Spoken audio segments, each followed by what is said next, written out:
One thing I noticed in my walk of faith is that I've grown in spiritual maturity. And how I noticed this is because I'm able to decipher what's from the Holy Spirit, what's of my flesh, and what's from the enemy.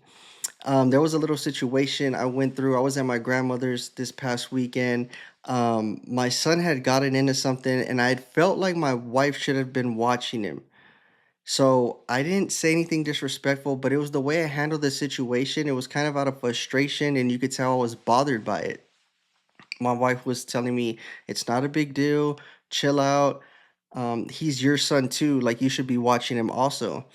And when she said that, I took it as disrespect, and I wanted to answer her back disrespectfully. And I knew that that was from my flesh. It was a prideful thing. I felt like my pride was hurt because she was telling me something disrespectful.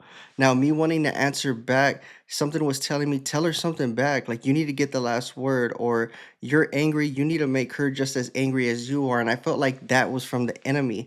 But then the Holy Spirit came in and he told me, you're wrong. She's right. He is your son too. You do need to watch after him also. You are his parent. And it was right then that I had free will. I had the choice. What was I going to give into? Was I going to give into my flesh? Was going to do what the enemy was telling me to do?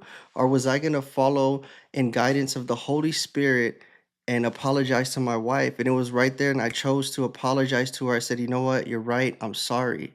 And she said, you just get frustrated sometimes. You just need to chill out. It's not that big of a deal. And I was like, yes, you're right. I'm sorry. And I gave her a kiss. When you walk in obedience in that way, it kind of shows you how these situations that can be escalated to something further don't need to be. And it makes things roll a whole lot smoother when you just walk in obedience, listen to what God is telling you, and accept guidance from the Holy Spirit. And I could have turned a bad situation into a bad day.